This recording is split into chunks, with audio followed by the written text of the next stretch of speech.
Assalamualaikum warahmatullahi wabarakatuh. Alhamdulillah wa syukru ala ni'matillah wa la hawla wa la quwata illa billah. Subhanaka la ilma lana illa ma 'allamtana innaka antal alimul hakim. Allahumma shalli ala sayyidina Muhammad wa ala ali sayyidina Muhammad wa ba'du. Bersyukur kita kepada Allah Jalaluh dan mengucapkan alhamdulillahirabbil alamin. Bersalat kepada baginda Rasulullah alaihi salatu wassalam dan mengucapkan Allahumma shalli ala sayyidina Muhammad wa ala ali sayyidina Muhammad. Hadirin yang dirahmati oleh Allah Subhanahu wa taala. Kata baginda Rasulullah sallallahu alaihi wasallam, "Atadruna minal muflis?" Tahu enggak kalian orang yang bangkrut, orang yang rugi? Kata baginda Rasul, maka dijawab oleh para sahabat, la dirhamalaha wala mata. Mereka yang tidak mempunyai uang, dirham, wala mata, dan tidak mempunyai perhiasan. Bukan itu yang dimaksud oleh baginda Rasulullah sallallahu alaihi wasallam. Yang dimaksud oleh baginda Rasulullah sallallahu alaihi wasallam orang yang bangkrut, orang yang rugi itu ialah mayatiya yaumal qiyamah bisolatin wa siyamin wa zakatin. Kata baginda Rasul, orang yang bangkrut, orang yang rugi ialah mereka yang datang menghadap kepada Allah Subhanahu wa taala nanti bisolatin wa siyamin wa zakatin, dengan membawa pahala salatnya, pahala puasanya, dan pahala zakatnya. Hadirin dirahmati Allah, ketika riwayat ini saya baca, saya heran.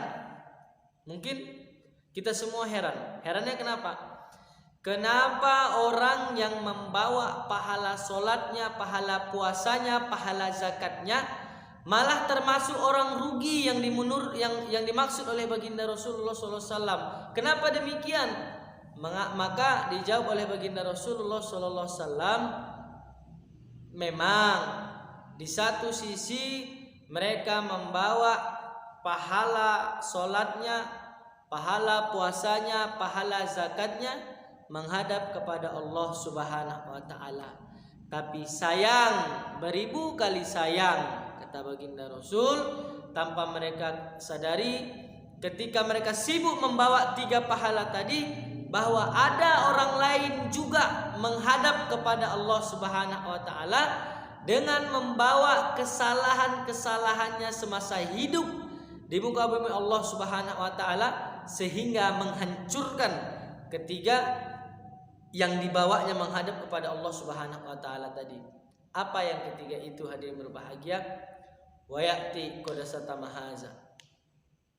Membawa kesalahannya semasa ia hidup ialah pernah mencaci maki, mensumpah serapah, membuli orang lain dengan seenaknya. Wa qadzafa hadza, pernah semasa hidupnya ia memfitnah orang lain. Wa akala mala hadza, semasa hidupnya ia pernah memakan hak orang lain. Jadi ilustrasinya, hadirin berbahagia, logikanya seperti ini, ilustrasinya seperti ini. Ketika kita nanti menghadap kepada Allah Subhanahu wa taala dengan membawa pahala salat kita, ya Allah, ini pahala salatku, ini pahala salat farduku, pahala salat sunnah rawatibku, pahala salat sunnah mutlakku, pahala salat tarawih, salat witir, duha, pahala salat tahajudku semasa hidup ini aku bawa menghadap ke hadapanmu. Tapi hadirin berbahagia, kalau pernah kita melakukan kesalahan qadasata mahaza, pernah kita caci maki orang, pernah kita sumpah serapah orang, pernah kita membuli orang, maka tanpa kita sadari orang itu menuntut keadilan kepada Allah Subhanahu wa taala. Apa kata Allah? Apa kata orang itu kepada Allah? Ya Allah, orang ini memang ahli sholat, ahli ibadah, ahli tahajud, sholat fardu ia laksanakan, sholat sunnah, segala sunnah ia laksanakan. Tapi ya Allah, ketika kami hidup berdampingan di muka bumimu, di dunia ini, dia pernah mencaci makiku, dia pernah mensumpah serapahku, dia pernah membuliku. Di dunia aku tidak bisa menuntut, karena dengan ini bisa menang keadaannya. Tak perlulah saya jelaskan maksudnya apa. Maka ketika itu Allah pun mengatakan kepada kita, betul, si fulan ini pernah kau sumpah serapah, pernah kau caci maki, pernah kau bully, Maka ketika kita tatap wajahnya, ternyata betul. Maka apa kata Allah? Sini pahala sholatmu, kasih kepada orang yang pernah kau sumpah serapah, kau caci maki, kau bully. Maka seketika itu pahala sholat kita hilang. Kemudian kita bawa lagi menghadap kepada Allah. Ya Allah, ini pahala puasaku, pahala puasa Ramadan, pahala puasa sunnah Senin Kamis, pahala puasa sunnah Daud, pahala puasa sunnah Yaumul Bid, pahala segala pahala puasa yang wajib dan yang sunnah kita bawa menghadap kepada Allah. Ini ya Allah. Tapi hadirin berbahagia, kalau kita pernah melakukan kesalahan, wa qazafa haza, kita fitnah orang lain, maka tanpa kita sadari orang yang kita fitnah itu menghadap kepada Allah. Ilustrasinya seperti ini. Ya Allah, tunggu. Ini orang memang ahli siam, ahli puasa. Setiap hari puasa sampai kurus dia. Itu saking rajinnya puasa. Tapi ya Allah, selama hidup di muka bumimu, semasa hidup di dunia, dia pernah memfitnahku. Dia pernah menjelekkan namaku. Karena fitnahannya itu orang sudah tidak percaya lagi samaku.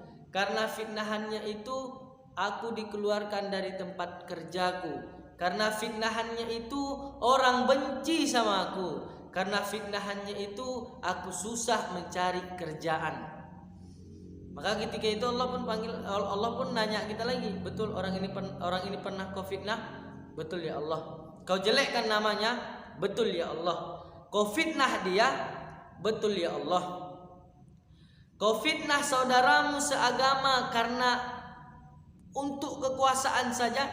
Betul ya Allah. Kau jelekkan nama saudaramu setanah air Indonesia Raya ini hanya karena kekuasaan, hanya karena jabatan?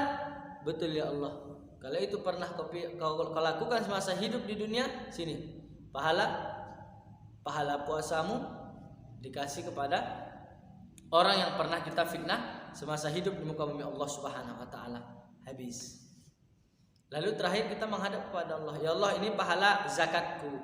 Ini pahala zakat fitrah, zakat mal, profesi, infak, sodakoh, dan hal yang sebagainya. Kita serahkan kepada Allah. Kita tunjukkan kepada Allah. Tapi hadirin berbahagia, kalau kita pernah memakan hak orang lain dengan secara zalim, maka orang-orang itu akan menuntut keadilan kepada Allah Subhanahu wa taala. Apa kata orang itu kepada Allah? Ya Allah, Ua ini memang sangatlah dermawan.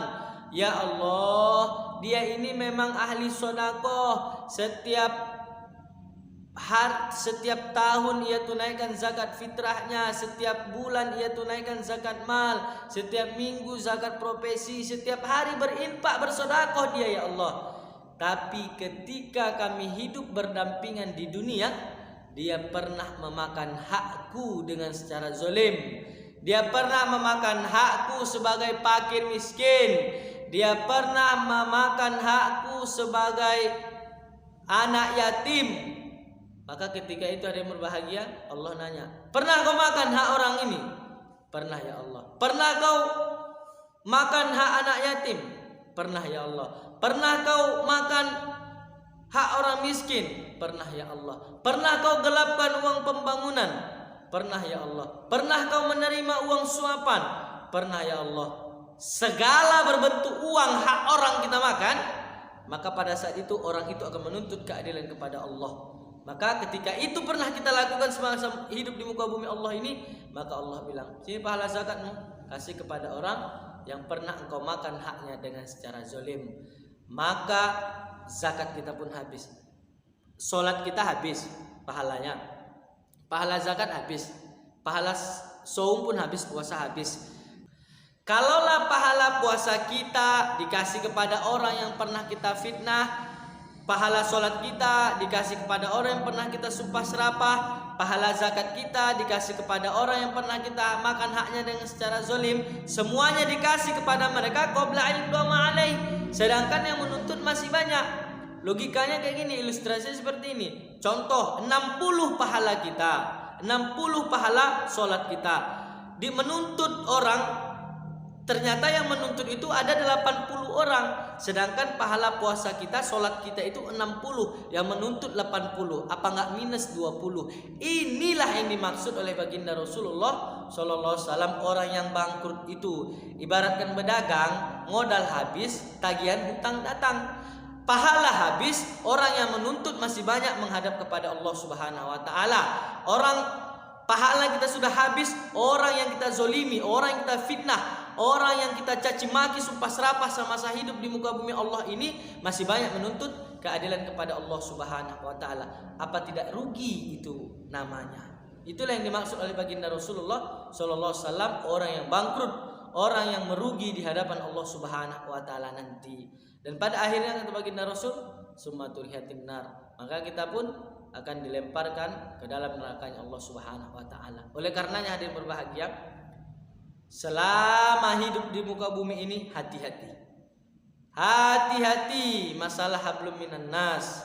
Makanya selama ruh masih ada di dalam badan, kalau kita pernah melakukan ketiga kesalahan tadi, maka cepat-cepat meminta maaf kepada orang yang bersangkutan. Orang yang pernah kita caci maki, minta maaf. Orang yang pernah kita fitnah, minta maaf, bersihkan namanya. Orang yang pernah kita makan haknya secara zalim, dibayar, dikembalikan. Berapapun yang kita makan dikembalikan kepada orang yang memang kita ambil hak mereka. Oleh karenanya nasihat dari saya untuk kita semua, terkhusus untuk pribadi saya, selama hidup di muka bumi Allah Subhanahu Wa Taala ini, jaga hablum minan nas kita kepada sesama umat manusia. Karena kalau kepada Allah kita bertaubat nasuha, sudah selesai. Tapi kalau dengan sesama manusia tidak mampu mereka menuntut di dunia ini, maka mereka akan menuntut keadilan di hadapan Allah Subhanahu Wa Taala nanti di hari peradilan. Siapapun tidak bisa menyogok pengadilan Allah Subhanahu Wa Taala. Oleh karenanya selama hidup di muka bumi Allah Subhanahu Wa Taala ini, berhati-hatilah, jangan pernah menyinggung orang lain, jangan pernah mencaci maki orang lain, jangan pernah memakan hak orang lain. Mungkin hanya ini yang dapat saya sampaikan, kurang lebih mohon maaf. Usikum wa nafsi bitaqwallah. Allahumma waffiq ila aqwamit thariq. Assalamualaikum warahmatullahi wabarakatuh.